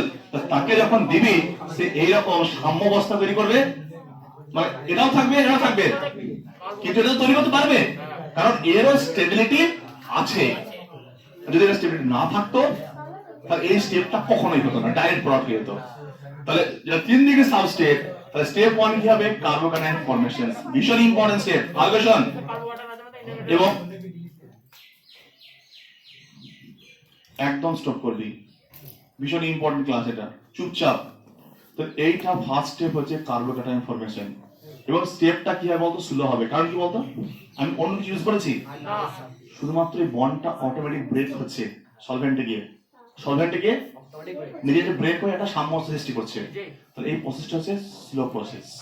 এবার স্টেপ 2, স্টেপ 1 ছিল এটা। তাহলে বুঝতে পারছি এটা দুটো স্টেপের মেথড। তাহলে এটা হচ্ছে স্টেপ 2 তে কি দাঁড়াচ্ছে? স্টেপ 2 আমার কি রিঅ্যাকশনের নাম কি? Nucleophilic substitution reactions. এবার কি আসবে? নিউক্লিওফাইল আসবে। তো বুঝতে পারছিস এখানে ব্যাক সাইড ফ্রন্ট সাইড বলে কোনো ব্যাপার নেই। এখানে ব্যাপারটা বলছে, এখানে যে কার্বোক্যাটায়ন তৈরি হয়েছে এটা হচ্ছে sp3, এটা হচ্ছে sp2 মানে 120 ডিগ্রি অ্যাঙ্গেল, 109 120 মানে অনেক স্পেস, মানে কি অনেক স্পেস। তাহলে শোন, আমি পরে এটা আরবার মেকানিজম দেখাবো আমি। এটা ছিল, এখানে আবার কি দেবো আমি? নিউক্লিওফাইল কি দেবো? KOH বা NaOH যেটা নিয়েছিলি, তাহলে এটা হবে ফার্স্ট। কেন ফার্স্ট? কি কিছু নেই আছে, ক্যাটায়ন আয়ন ফট করে লেগে যাবে। তাহলে শোন এটা, তাহলে ফার্স্ট কি কার্বোক্যাটায়ন, এটা হচ্ছে মেইন স্টেপ। এতে একটা কথা বলি, তাহলে এখানে স্টেপটা কি? এখানে দেখ OH মাইনাস কি ডাইরেক্টলি অ্যাড হয়ে গেল, প্রোডাক্ট কি হবে আমার? প্রোডাক্ট 3 ডিগ্রি অ্যালকোহল তৈরি হয়ে গেল। এবার দেখ একটা কথা বলি, এই স্টেপটা তাহলে কত? তাহলে এইখানে একটা কথা বলি, শোন আগে, আগেরটা বলেছিলাম ইনভার্সন অফ কনফিগারেশন, এখানে কোনো ইনভার্সন না, কিছুই না। কারণ এই প্লাস করতে বলেছিলাম আয়নিক বন্ডের কোনো ডিরেকশন হয় না, কারণ অ্যাট্রাকশনটা যে কোনো দিক দিয়ে হতে পারে সেভাবে। সো এখানে এই দিক দিয়েও হতে পারে, এদিক দিয়েও আসতে পারে, ঠিক আছে? এখানে যে বন্ড মানে যে রিঅ্যাকশন আমি দেখাচ্ছি আর কি বেসিক্যালি, তো সেইটা কি এখানে তাহলে কোন রকম কোন, তাহলে এদের 3 ডাইমেনশনে যা ছিল তাই থাকবে। এটাকে বলা হয় রিটেনশন অফ কি কন, অর্থাৎ কোনো রকমের কি কোনো পরিবর্তন হয়নি। অর্থাৎ শোন, এই প্রোডাক্টটা আগেও আলোর তলকে যে দিয়ে ঘোরা ছিল, পরেও তাই করা, মানে এ আগে যা ছিল, অর্থাৎ আগে যদি এ আর ছিল, মানে আগে যদি এ প্লাস আইসোমার ছিল, পরে এ মাইনাস, অর্থাৎ আগে যে ঘড়ি প্লাসই থাকবে, অর্থাৎ আগে যদি ঘড়ি আলোর তলকে ঘড়ির কাঁটা দিয়ে ঘোরাতো, পরেও তাই করবে, অর্থাৎ রিটেনশন অফ কনফিগারেশনস। তো এখানে এই যে স্টেপটা, দুটো স্টেপ, তো বুঝতে পারছিস এই রিঅ্যাকশনটা নির্ভর করছে কোনটা বলতো, মেইনলি ফার্স্ট স্টেপের উপরে, এই কার্বোক্যাটায়ন স্টেবলেটের উপরে। কেউ একদম কার্বোক্যাটায়ন 2 ডিগ্রি তৈরি করলো, কেউ একদম 3 ডিগ্রি, তাহলে কোন রিঅ্যাকশনটা বেশি হবে? 3 ডিগ্রি। ক্লিয়ার? তাহলে শুধুমাত্র এখানে একটা স্টেপ, একটা কথা মনে রাখবি যে SN1 বিক্রিয়া ইজ টু স্টেপ বিক্রিয়া। First one is carbocation formation, second step nucleophile addition. এবার দেখ, আমি একটু আগে বললাম যে এটার নাম হচ্ছে SN1। 1 কেন? এবার শোন, কিন্তু রাসায়নিক গতিবিদ্যাতে আমরা মানে যেটা পড়েছিলাম যে rate of the reaction depends on, যে সমস্ত রিঅ্যাকশন গুলো মাল্টি স্টেপে ঘটবে, সেই সমস্ত রিঅ্যাকশন গুলোর ক্ষেত্রে রেটটা নির্ভর করে যেটা সব থেকে স্লোয়েস্ট স্টেপ সেটার উপরে, সেটাই হবে রেট ডিটারমিনিং স্টেপ RDS। তাহলে এখানে দুটো স্টেপ, এক সব থেকে স্লো স্টেপ কোনটা? First one. সব থেকে কোনটা?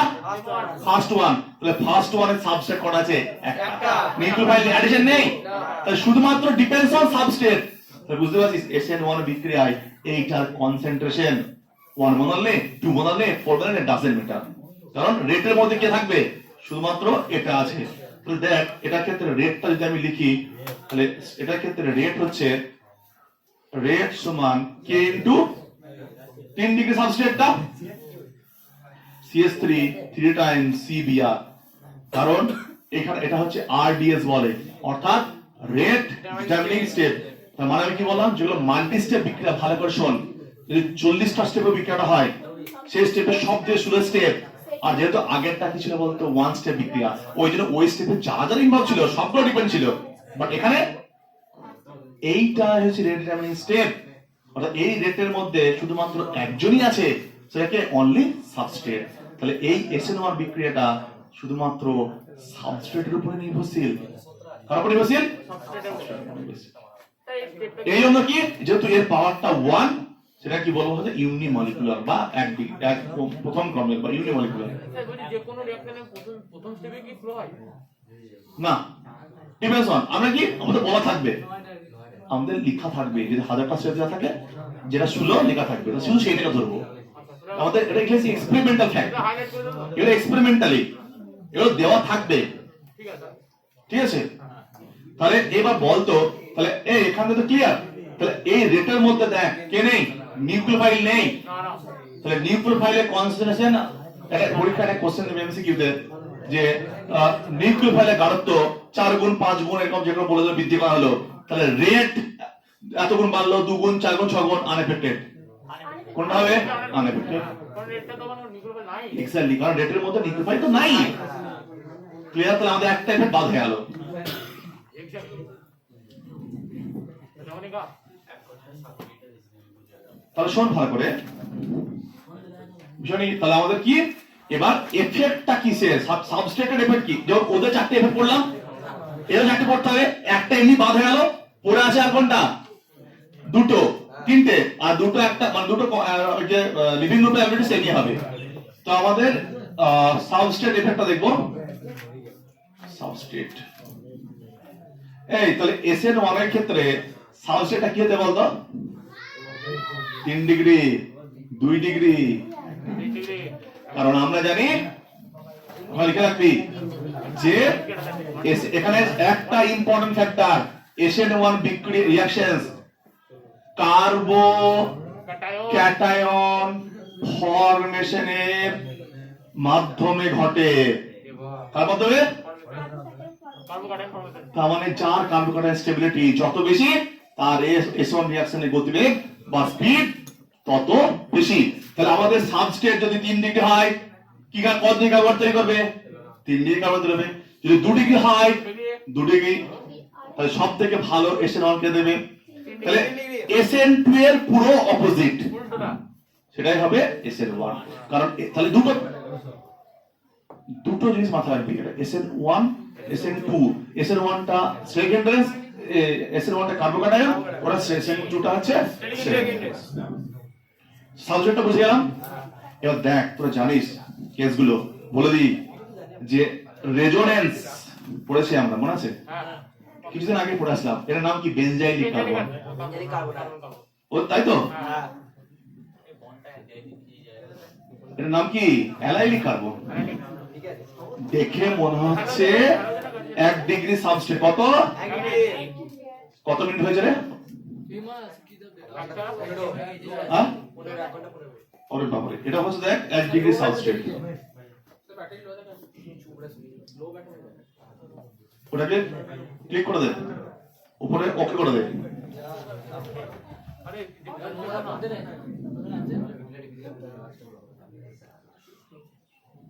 চলছে?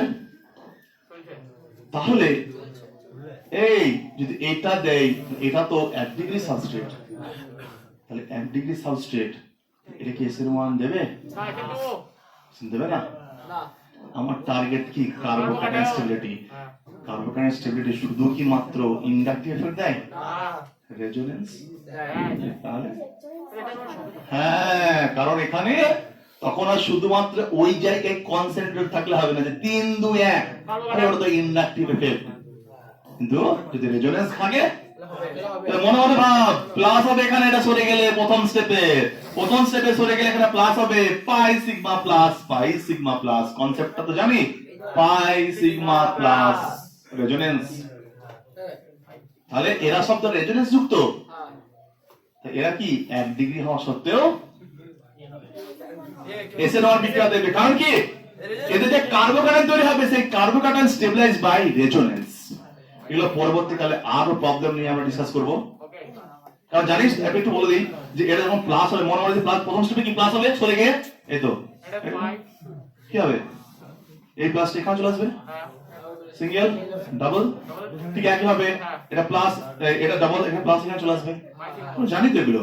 তাহলে রেজোনেন্সের মাধ্যমে যদি কার্বোক্যাটায়ন, আমার একটা ফান্ডা কার্বোক্যাটায়নের স্টেবিলিটি, সেটা বাই ইন্ডাকটিভ হোক বাই রেজোনেন্স হোক, ডাজন্ট ম্যাটার, যে স্টেবিলিটি দেবে সেই ক্ষেত্রে SN2 হবে। তাহলে মাথায় যেন এটা ভর্তি না থাকে যে সবসময় 3 2 1 দেখবো।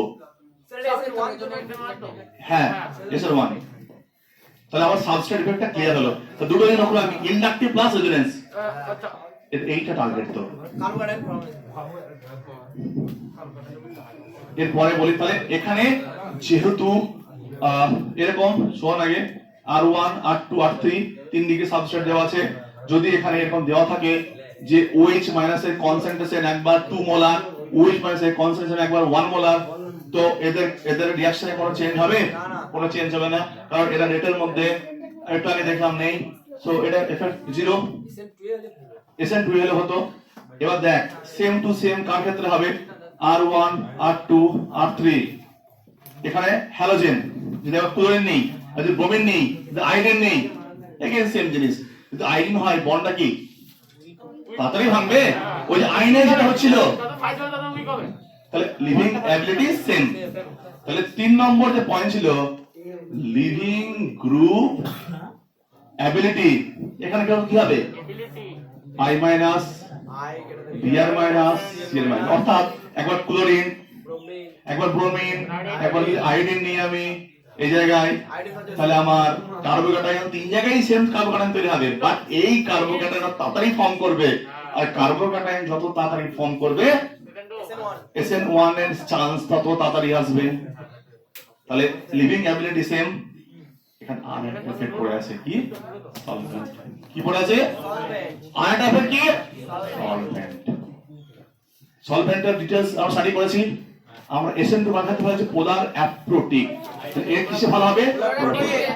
ফটাফট দেখে নেব একটু, ফটাফট।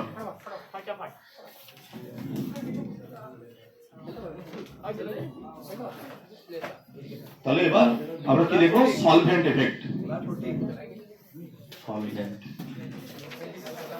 SN1।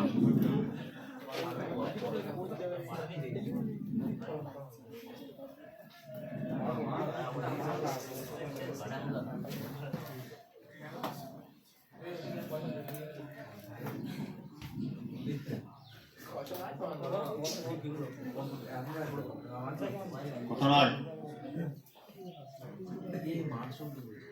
আচ্ছা, again that same problem. এই again that same problem. এই রিঅ্যাকশনটা প্রথমত সাম্য অবস্থায় আছে, ভালো করে বুঝবি। প্রথমত সাম্য অবস্থায় আছে, এদিক থেকে এদিকে, এই থেকে এদিকে। দ্বিতীয়ত হচ্ছে again প্লাস মাইনাস হয়ে আছে। তা যখন এটা সলিউশনে আছে, একটা চান্স কি আবার জুড়ে যেতে পারে। আপনার একটা চান্স জুড়ে যাবে, তার মানে তুমি একটা কি করতে হবে, একজন কি করতে হবে, ব্লক করতে হবে।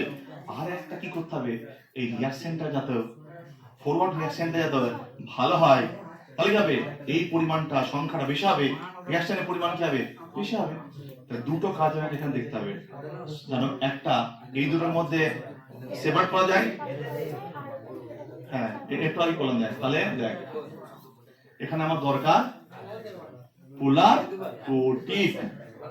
দেখ আমি জল নেব, তাহলে বুঝতে পারছিস, এটাকে একটা ফ্রিজ করি, ওই এটাকে ফ্রিজ করি, তাহলে এটা হচ্ছে ধর x মাইনাস না, আমি কি x মাইনাস b এর মাইনাস ধর, b এর মাইনাস নেগেটিভ চার্জ। জল এমন একটা percent delta minus delta plus করবে, তাহলে এরকম চারিদিকে এরকম করে। আগে কি দিয়ে করেছিলাম, হাইড্রোজেন দিয়ে অক্সিজেন দিয়ে করেছিলাম, মনে পড়ছে। এবার একই ভাবে এক্স্যাক্টলি হাইড্রোজেন বন্ডিং এরকম করে করে আরো করা যেতে পারে, ডিপেন্ডস অন কন্ডিশন নাম্বার, বুঝতে পেরেছিস। তাহলে দেখ এটা ফ্রিজ হয়ে গেল, এই তাহলে এ এর থেকে আলাদা হয়ে গেল। জল কি হলো, জল হচ্ছে পোলার প্রোটিক, জল হচ্ছে পোলার প্রোটিক, ও আলাদা হয়ে গেল। এবার আমার কি টার্গেট জানো, একে স্টেবিলিটি দিতে পারে ভালো করে, যাতে ও আমার ব্যাগটা বেশি না করে। একটু আগে শিখলি যে ক্যাটায়ন কার্বন, অনেকটা আগে দিলি সোডিয়াম পটাশিয়াম, কে গেছিল জল, লম্বা দিয়ে গেছিল, তো জল কি স্টেবিলিটি দেবে। তাহলে এটা ধর আমি এটা সংক্ষেপে লিখছি এরকম করে, হ্যাঁ, আর R3 প্লাস, আর মানে এখানে মিথাইল গ্রুপ, কোনো চাপ নেই। তাহলে কি দেখ, তাহলে এখানে কি হবে, জল কি করবে, এই দেখ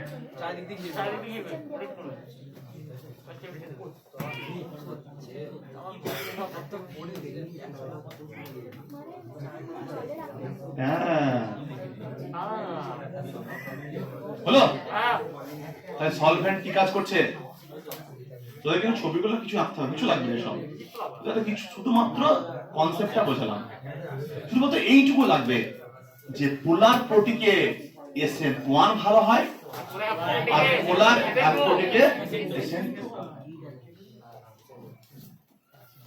SN1 SN2 পুরোপুরি কমপ্লিট। শুধুমাত্র দেখ আবার এটা ডিসকাস করলে শুধুমাত্র দুটো কথা লাগবে, আলটিমেট তো পরীক্ষা পারপাসে দুটো কথা কি কি, SN1 যদি জিজ্ঞেস করে চোখ বন্ধ করে কার্বোক্যাটায়নে অর্ডার 3 ডিগ্রি 2 ডিগ্রি, অথবা রেজোন্যান্স থাকে রেজোন্যান্স, যেমন টান। যদি SN2 বলে solely দেখবি 1 2 3